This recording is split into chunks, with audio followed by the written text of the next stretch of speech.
Well, it is now my privilege to give on the floor, pass on the word to Dr. Bill Colglazier, who has been a pillar here in science diplomacy and one of the brightest lights in all this. But before I do that, I need and I wish to thank very much Von Turekian for his great job. He has really allowed the group of 10 to move forward even in these difficult times and contribute to the future of our work. And now, well, Bill, please, you have the floor. Thank you very much. Thank you very much, Jose Ramon. It's a great pleasure to be with all of you, and especially to chair this very brief concluding session. I'm in the Center for Science Diplomacy at the American Association for the Advancement of Science, but formerly was co-chair of the 10-member group. The sessions this morning, I believe, highlight the remarkable acceleration of efforts by scientists and scientific institutions in many fields: fundamental science, applied science, medicine, and public health, working together worldwide to understand COVID-19 and how to fight it, as well as by technologists working together in the public and private sector to develop technologies to mitigate the pandemic and vaccines that could be deployed globally to defeat it. COVID-19 is clearly a defining event of the 21st century. The response so far of our science, technology, and innovation communities is a very positive development, and that's all to the good. Tomorrow in this conference, we pivot to focus on the impact of COVID-19 on our work to achieve the Sustainable Development Goals and how science, technology, and innovation can contribute most effectively looking to the future post-COVID. Our task is complicated for many reasons. This includes the performance to date of countries in responding to the pandemic, both nationally and globally, and the large uncertainties regarding the path of the virus in the coming months, as well as the time required to have a vaccine that can be deployed worldwide. I was stunned by that my country, the United States, with what I considered to be the most sophisticated science advisory ecosystem, the most robust science policy society interface, failed, in my view, catastrophically to act early and effectively in combating COVID-19. There were good plans on the shelf. Some countries were able to respond early much more effectively, and for them, this has resulted in a much lower impact on public health and stress on society. In trying to understand the reasons for these failures, I was reminded of something I knew but had forgotten. For important policy decisions, the following factors matter as much, if not more so, than the science: culture, values, ethics, trust, leadership, history, and politics. They are powerful determinants of our decisions. Of course, we want our decision makers to get good science advice, and we want good decision makers to listen to the science advice, weigh the trade-offs, and make wise decisions that garner trust from the public. Obviously, it's not so easy in practice. Now, the challenges at this stage in the pandemic are even more complex because of the large scientific uncertainties regarding the future path of this virus. It is even more important to strengthen our science policy society interface and our interactions at the national and global level. In making the difficult decisions that affect people, the answers to such questions such as how safe is safe enough for an action, or how sure is sure enough when there are uncertainties, these are value judgments. I very much recommend you look at what I think is a very good UN policy brief, number 62, produced by UN-DESA, entitled "The COVID-19 Pandemic, a Wake-Up Call for Better Cooperation at the Science Policy Society Interface." The SDGs, of course, are value judgments. The penultimate goal of the UN 2030 Agenda is achieving all the SDGs together, That requires finding optimal pathways to mitigate the trade-offs between SDGs, both the national and at the global level. And as we now know, COVID-19 makes these trade-offs startlingly clear. For example, between public health and the economy, as we try to develop the best strategies for how countries open up. A very important effort on STI for SDGs at the UN that began pre-COVID has impressed me significantly. I think it is even more relevant today. The contribution comes from a working group of the Interagency Task Team, the IATT, of the Technology Facilitation Mechanism. It brings together representatives of several member states, UN DESA, several UN agencies, and other international organizations to support 5 other member states to develop what are called STI for SDGs roadmaps at the national level. A roadmap is an action plan that's regularly updated and revised as progress is assessed. And these STI for SDGs roadmaps really combine 3 national plans: a country's national plan for building its capacity in science, technology, innovation, its plan for focusing on the most important priorities of the country, and its plans for actually achieving the SDGs, both nationally as well as contribute globally. Again, in this case, I would recommend that you look at what I think is a very good guidebook for these national plans that the IATT has prepared. It is now available on the UN website. The 5 pilot countries include 3 from Africa, and a number of other countries are observing to learn from the effort and potentially to join in the future. I think now, with the current pandemic, it's abundantly clear that these roadmaps have to reflect the impact of COVID-19 and the stark trade-offs that are facing every country.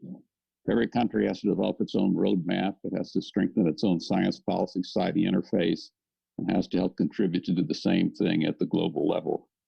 The Technology Facilitation Mechanism was created as part of the UN 2030 Agenda for the purpose of strengthening the science policy society interface at the UN level. And as we all know now, emphasized very much today, international collaboration in science, technology, innovation, and in policy, they are essential for defeating COVID-19. I would now like to introduce our 2 speakers for this session. They will each speak briefly. Dr. Spela Stres and Professor Romain Murenzi. Dr. Stres is Director of Innovation and Technology at the Transfer Center for the Jozef Stefan Institute. She is a member of the current 10-member group, coordinator of Enterprise Europe Network in Brussels, and president and founder of the Slovenian Association of Science and Technology Professionals. Professor Murenzi is executive director of the Third World Academy of Sciences, TWAS, former member of the 10-member group, former Minister of Education, Science and Technology, and Research of Rwanda, and former director of the Division of Science Policy and Capacity Building at UNESCO. So I'd like to turn it over to Dr. Stres. Please go ahead. Dear all, thank you for the introductions. Thank you for having me here. It has really been very inspiring listening to these previous speakers. I also appreciate the interventions from the knowledgeable and dedicated audience and speakers of the session today. As already said, I'm a member of the current 10-member group for the United Nations. This group of experts was called upon by the UN to work with the UN Interagency Task Team of Science, Technology and Innovation for the Sustainable Development Goals, for the SDGs. Our task was and is to provide ideas, guidance and recommendations within the process of establishing, launching and perfecting the Technology Facilitation Mechanism, the TFM. And the role of the TFM is to support the implementation of the Sustainable Development Goals, the SDGs. In particular, we were engaged in supporting the collaborative multi-stakeholder forum on science, technology and innovation for the SDGs, the STI forum, which usually takes place once a year in May in New York at the UN headquarters. And this year's forum has unfortunately been postponed due to the COVID-19 pandemic situation. But of course, we can't wait to get back on track to support the UN in its goals regarding the facilitation of the communication between the science and technology. As previous, my head is cut off still, hope not. As previous speakers have shown to us, the COVID-19 pandemic has reached every corner of the world and has shown how exposed and vulnerable we are. And it is in light of science and technology that we seek our salvation through explorations for an effective and safe vaccine or treatment. And on the other hand, also immediate solutions are being sought for problems that have arisen due to the pandemic's related isolation. We try to find solutions by and through scientific and technological means. For one part of the world, for sure, our homes have become all-in-one. Our schools, our doctors' offices, our workplaces, our gyms, for the duration of the pandemic. Indeed, our homes are offering us the comfort and the safety, and this has been made possible via high-speed digital connectivity. These and others are all the wonders of science and technology, but not everywhere and not for everyone. Thus, not only that the importance of the Sustainable Development Goals in light of the COVID-19 situation does not change, in my opinion. If anything, the SDGs become even more important. Let me list some examples. The SDG number 2, Zero Hunger, translates into local food production through available technologies. This SDG is then connected closely to the SDG number 4, Clean Water and Sanitation. In turn, achievement of this goal will enable people all around the world to produce enough food and avoid being COVID-19 infected, at least to a certain degree.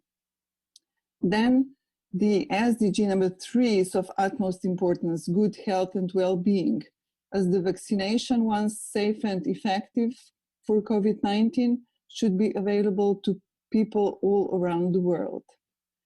There are 17 SDGs, and I will obviously not go through them all, but last but not least, let me mention decent work and economic growth, the SDG number 8, which also immensely gains importance in the view of the present COVID-19 pandemics.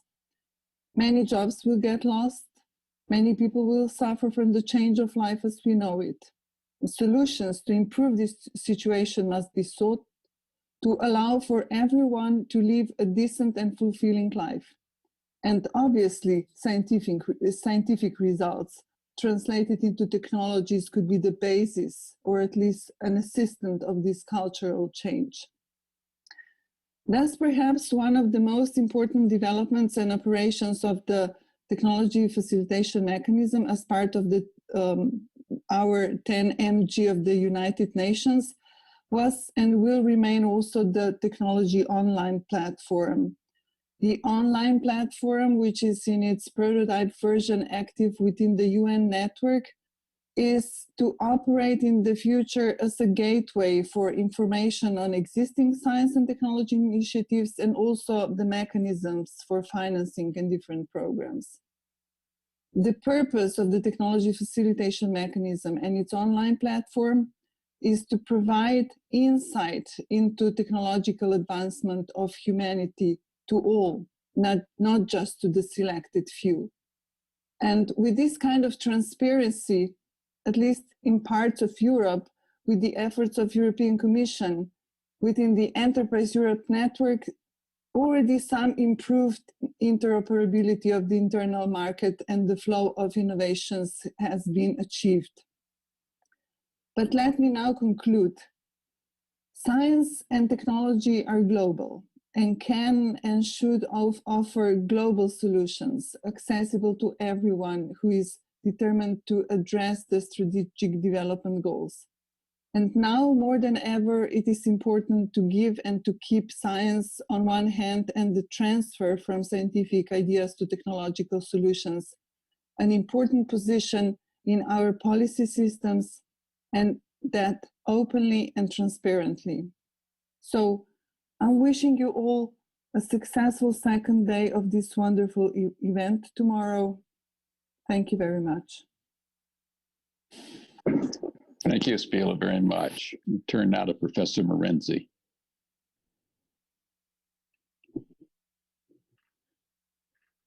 Thank you for this opportunity to discuss how COVID-19 pandemic will affect developing countries. As many of you know, developing countries have been already being negatively affected by COVID-19. So to illustrate the particular issues the Global South faces, I would like to make 3 points. Firstly, in developing countries, COVID-19 is already testing education and efforts to build science capacity. Many of the initiatives that have been instrumental in advancing science in the Global South also rely on travel and gathering. They have been impacted deeply by the pandemic. Mobility programs with TWAS are temporarily on hold, and many of our research visits in which scientists from developing countries would share knowledge on the job are pending. Skill building workshops, such as science diplomacy, that provide young scientists with important training for their career are also postponed. More generally, it is clear the pandemic has had an enormous impact on education in developing countries. Early science education relies heavily on children working in teams, which has become more difficult. And in part of the world where internet access is scarce, schools have no choice but to completely suspend their classes. Many universities and research institutions have closed, so laboratory work on countless projects have been temporarily suspended. And from a broader view, many nations in the Global South, and especially in least developed countries, face unique challenges that warrant special attention, which brings us to our second point. Cooperation is essential between Global North and South during this crisis, but also in its aftermath. There are several important questions that scientists and policymakers in developing countries must consider. Some examples are, how can people without access to clean water be expected to wash their hands? What kind of technology can help? How can people living in overcrowded cities be expected to practice social distancing? And how will preventive measures impact developing nations that are most vulnerable to climate change and to quarantine's economic consequences? Developing countries are struggling with such questions now. And these questions will likely remain when the pandemic has ended. Information about which responses worked and which responses didn't work should be free available to all countries still in the earlier stages of fighting the disease. To accomplish this, we need a constructive of sharing, openness, and full transparency across the global scientific community. Sharing of data, information, and expertise is an important part of this, as are science literacy, public understanding of science, and the shared value of open science. As an example of the promotion of science literacy and good science communication in particular, I would like to point out some positive news that the Smithsonian Science Education Center has collaborated with our close partner organization, IAP, Inter-Academy Partnership, to produce a teaching model called COVID-19, How Can I Protect Myself and Others? It is currently being translated into about 20 languages. And my final point is, how we respond to the pandemic will have substantive impact on our progress in achieving the Sustainable Development Goals. COVID-19 will have a ripple effect across all the important issues the SDGs are designed to address, in particular in the Global South. For example, we must take into account how the pandemic will affect the goal to end poverty, We must consider its impact on food security in countries where hunger is already a problem. We must also remember to not allow important issues such as climate change to fall by the wayside. Indeed, there are many dynamics at play that we must consider as we continue to develop. One useful example is the SDG number 5, our effort to strive for gender equality.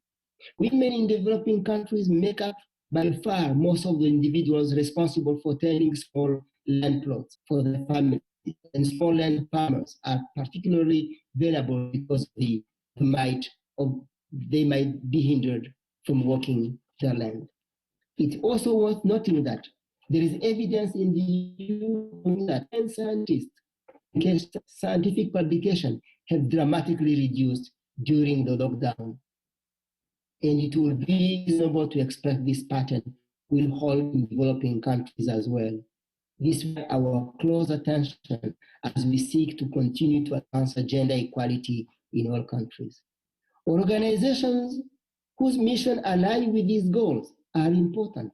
Our colleagues at the OWSD, the Organization of Women in Science for the Developing World, are staying on top of these issues, having surveyed their membership network or effort by women in the Global South to respond to COVID-19. With these examples in mind, I would like to say that it could be useful to look upon the SDGs as a roadmap for action moving forward. An historical event which, with global impacts such as COVID-19, has the power to demand strategic adjustment across all fields and the global initiatives.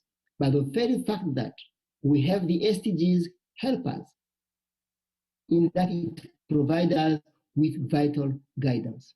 I thank you for listening.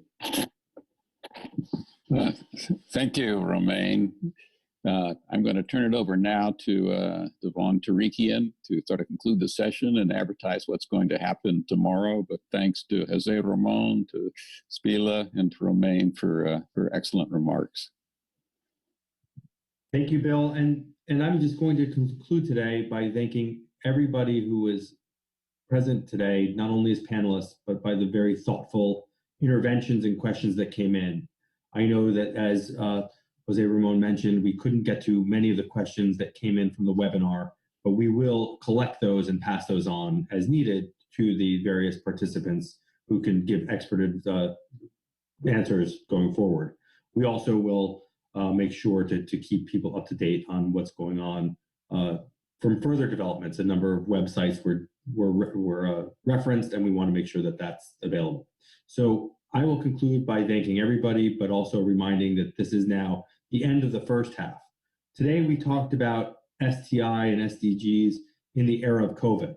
In many ways, we're going to turn tomorrow to talk about COVID in the era of STI for SDGs. The conversation tomorrow will be very much focused on the question of how do we better accomplish the SDGs with STI as its underpinning, given that we are in this era of COVID, which is affecting many things, including the way in which the international science and technology cooperation takes place. So this has been a wonderful start to this conversation. We'll continue it tomorrow. The webinar addresses are on the website, sticonference.com. They're the ones for tomorrow. And we look forward to a very robust discussion tomorrow, starting again at 10 a.m. Until then, thank you everybody for your participation, both within this room that have been engaged in the panels, but also for those in the webinar who really in many ways are going to be the audience and the community that's going to take this forward to within your own communities. So we look forward to seeing you again tomorrow morning, New York time. Thank you.